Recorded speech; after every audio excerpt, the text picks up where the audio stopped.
دیکھیے ہر انسان محسوس کرتا ہے کہ اس کے اندر کوئی خیر کا جذبہ بھی ہے اور شر کا مادہ بھی ہے. خیر و شر کی ایک جولان گاہ ہے. انسان کی شخصیت کا جو اندرونی پہلو ہے اس کے اندر ایک خیر و شر کی کشمکش مسلسل چلتی ہے.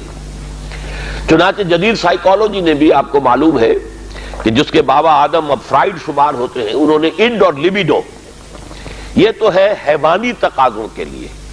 بھوک لگتی ہے، پیاس لگتی ہے، کوئی چٹخارے بھی، زبان جو چٹخارے بھی مانگتی ہے، یا یہ کہ جنسی لذت ہے، تلذذ ہے جو انسان حاصل کرنا چاہتا ہے، یا یہ کہ جیسے تمام حیوانات کو آرام کی بھی کچھ نہ کچھ ضرورت ہوتی ہے، انسان کو بھی، یہ تمام اس کے حیوانی تقاضے ہیں. لیکن اس کے ساتھ ہی وہ کہتا ہے کوئی ایگو بھی ہے انسان میں، کوئی خودی بھی ہے، کوئی انا بھی ہے. انسان نرا حیوان نہیں ہے. اگرچہ جو فلسفہ ڈارون کا ہے اس نے تو انسان کو نرا حیوان بنا دیا، وہ تو اس کے علاوہ کسی اور چیز کو کسی درجے میں بھی تسلیم اور ریکگنائز ہی نہیں کرتا.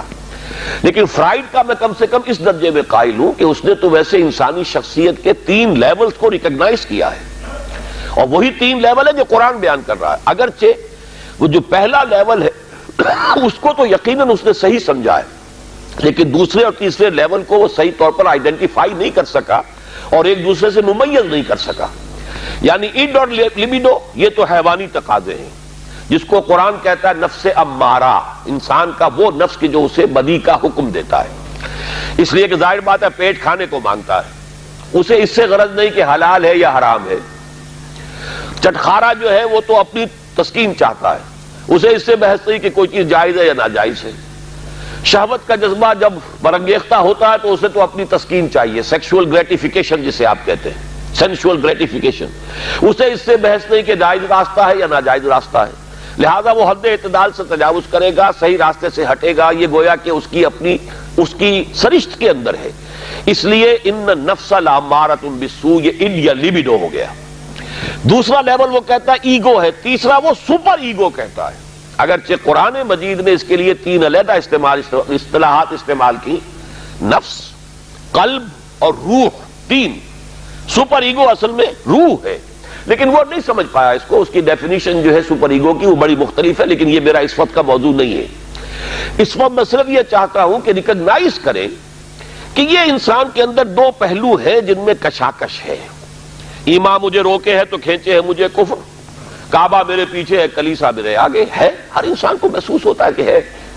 اب اس میں ہر شخص یہ سمجھتا ہے کہ اگر کوئی شخص با ہمت ہے، دنیا میں کوئی بڑا کام کرنا چاہتا ہے، ایک تو یہ کہ عام آدمی ہے، حیوانوں کی سطح پر بس اپنے تقاضے پورے کیے اور زندگی بسر کر دی، بتا دی، جس کو میں کہا کرتا ہوں کہ زندگی اس نے نہیں بتائی، زندگی نے اسے بتایا ہے. زندگی نے اسے گزارا ہے، اس نے زندگی نہیں گزاری. زندگی تو وہ شخص گزارتا ہے جو اپنا کوئی ہدف معین کرتا ہے، کوئی آئیڈیل، کوئی آدرش، کوئی نصب العین وہ اس کی زندگی میں ہے، جس کے لیے وہ محنت کرتا ہے، بھاگ دوڑ کرتا ہے، اس کے حصول کی کوشش کرتا ہے. اب جو شخص بھی اپنے سامنے کوئی ہدف رکھے گا، مقصد رکھے گا، آدرش رکھے گا، اسے جو کام کرنا ہے اس میں اسے یقیناً اپنے نفسانی تقاضوں کو مارنا پڑے گا، دبانا پڑے گا. ساری رات سوئیں گے اگر پاؤں پھیلا کر تو زندگی میں کہاں اونچا مقام حاصل کریں گے.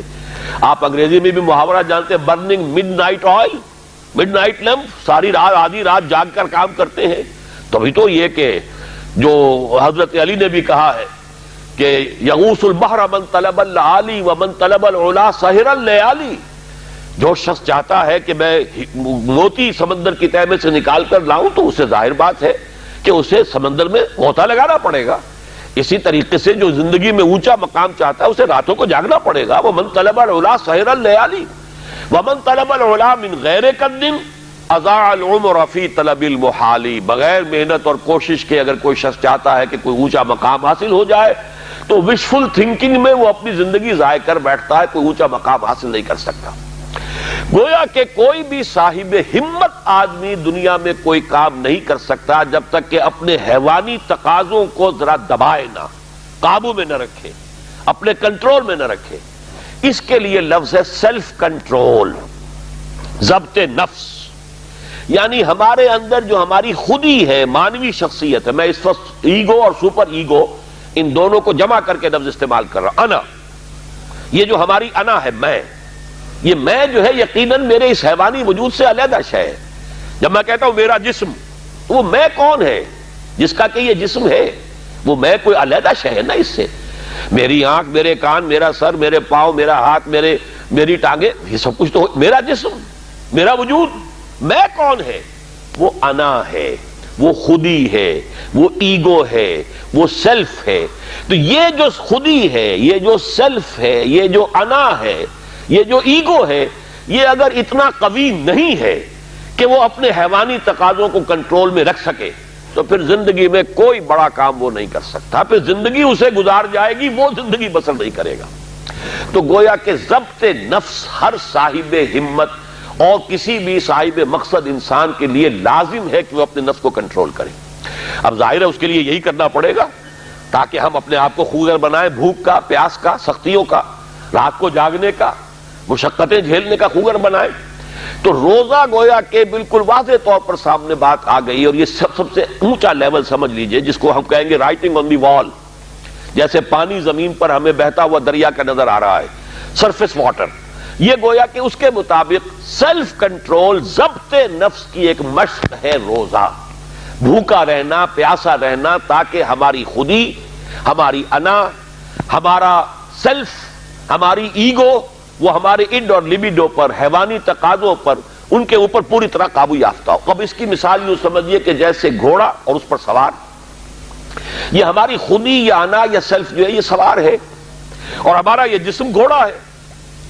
اب اگر گھوڑا جو ہے سرکش ہے اور منہ زور ہے اور سوار کے قابو میں نہیں ہے، تو اس کا مطلب تو یہ ہے کہ سوار کی زندگی اس کے رحم و کرم پر ہے، جہاں چاہے گا پٹک دے گا، جدھر چاہے گا نکل جائے گا. لیکن اگر سوار جو ہے وہ طاقتور ہے، مضبوط ہے، گھوڑے کے اوپر اس نے قابو کیا ہوا ہے، اس کی دونوں رانے جو ہیں وہ بھی گھوڑے کو محسوس ہو رہی ہیں کہ میری پسلیوں کے اندر پوری قوت کے ساتھ دسی ہوئی ہیں، لہذا وہ گھوڑا جو ہے اب حکم مان رہا ہے اپنے سوار کا. تو اب یہ کہ انسان جو ہے اس سواری کے ذریعے سے اپنا جو بھی مقصد ہے، جو منزل ہے، وہاں تک پہنچ جائے گا. تو ہماری انا یا خودی یا سیلف، یہ ایگو، یہ ہمارا وہ سوار ہے جو ہمارے اس حیوانی وجود کے گھوڑے پر، مرکب پر سوار ہے. اگر تو یہ خودی مضبوط ہے، توانا ہے، طاقتور ہے، کنٹرول میں ہے، تو یہ جو جسم ہے، یہ حیوان جو ہے، یہ گویا کہ اب اس کے تابع ہو گیا اور وہ اپنے مقصدی زندگی کے حصول کے لیے اس کو استعمال کرے گا. اور اگر یہ کمزور ہے، اس کی انا یا خودی، تو پھر تو وہ زندگی جو ہے اور اس کے حیوانی تقاضے اسے جس طرح چاہیں گے استعمال کر دیں گے. تو پہلی بات ہوئی کہ یہ ضبط نفس ہے. اور ایک بات یہاں پر تھوڑی سی اور واضح کر دوں، اسلام نے سیلف انیہیلیشن کی اجازت نہیں دی ہے، سیلف کنٹرول کی اجازت دی ہے. یہ جو راہبانہ تصورات رہے ہیں دنیا کے مذاہب کی جو تاریخ ہے، اس میں تو سیلف انیہیلیشن، اس نفس کو کچل دو، کچل دو، کچل دو. جیسی جیسی تپسیائیں ہندو یوگی کرتے رہے ہیں، یا جیسی جیسی ریاضتیں رہبان جو ہوتے تھے حضرت عیسیٰ علیہ السلام کے ماننے والے عیسائی راہب، اگر آپ ہسٹری آف کرسچین موناسٹسزم پڑھیں گے تو واقع رونگٹے کھڑے ہو جاتے ہیں کہ کتنی تپسیائیں اور کتنی ریاضتیں سخت وہ لوگ کرتے تھے. لیکن یہ اسلام میں نہیں ہے. لا رہبانیت فی الاسلام.